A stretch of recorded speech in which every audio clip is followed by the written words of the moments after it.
राहाता हे तालुक्याचं शहर, राहाता तालुक्याची तहसील कार्यालयाची इमारत ही पिंपळस हद्दीत, ग्रामपंचायत आणि नगरपंचायत नगर परिषद या दोन्हींच्या वादावर, या दोन्हींच्या सीमेवर असणारं ठिकाण म्हणजे राहाता तहसील कार्यालय.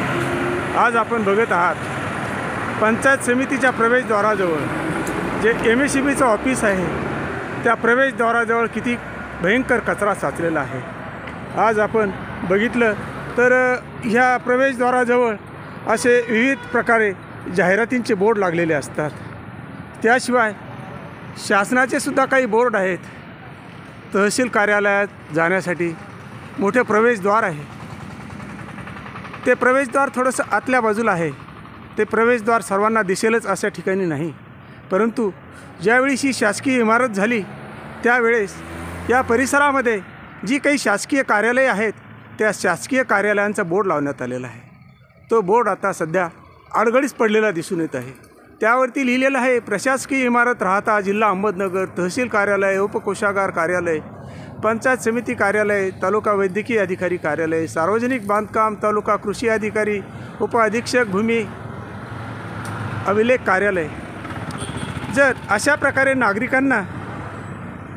नागरिकांच्या सोयीसाठी शासनाच्या खर्चातून जे लावलेले बोर्ड आहेत ते जर असे झाकले गेले तर लोकांना प्रशासकीय कार्यालय दिसतील कशी, हा अतिशय महत्त्वाचा प्रश्न आहे. याकडे संबंधितांनी लक्ष द्यावं. शासकीय कार्यालयामध्ये एक आता नवीनच फॅड सुरू झालं आहे. सामाजिक संघटनांनी स्वच्छता अभियान राबवलं तर त्यात अधिकारी कर्मचारी सर्व सामील होतात. त्या दिवसाची बातमी येते आणि त्या दिवशी तो कचरा साफ केला जातो. त्यानंतर ते शासकीय कार्यालय जणू साफच करायची नाही असे त्यांनी ठरवलेलं दिसतंय. पुन्हा परत आपल्याकडे कधीतरी स्वच्छता अभियान राबवलं जाईल. त्या स्वच्छता अभियानामध्ये आपण चमकू, आपले फोटो येतील, त्यानंतर पेपरला बातमी येईल. अशा प्रकारची व्यवस्था नक्कीच योग्य नाही. यासाठी माझी विनंती आहे की राहाता तालुक्यातील प्रत्येक कार्यालयामध्ये स्वच्छता कर्मचारी असतो.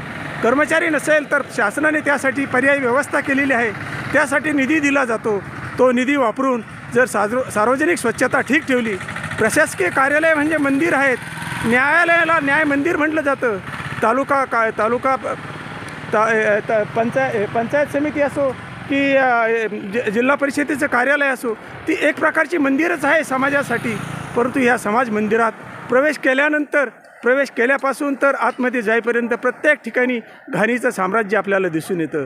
यासाठी प्रत्येक प्रशासकीय कार्यालयामध्ये आठवड्यातून किमान एकदा तरी स्वच्छता झाली पाहिजे. त्यामध्ये सर्व अधिकारी कर्मचारी यांनीसुद्धा सहभागी झालं पाहिजे. सहभागी व्हायचं नसेल तर त्यांनी स्वतः याबाबत असणारी व्यवस्था कामाला लावली पाहिजे. इतकीच आमची शासनाकडे विनंती आहे. माननीय पंतप्रधान नरेंद्र मोदी साहेब यांनी भारत स्वच्छ आणि सुंदर बघण्याचं स्वप्न बघितलेलं आहे. त्यांनी एकट्यांनी घोषणा देऊन त्यांनी सर्व त्या जे काय करणं शक्य आहे ते केलेलं असतानाही ही जर समाज व्यवस्था या गोष्टी करत नसतील तर या गोष्टीकडे सर्वांनी लक्ष देणं अतिशय गरजेचं झालेलं आहे. धन्यवाद. जय हिंद, जय महाराष्ट्र.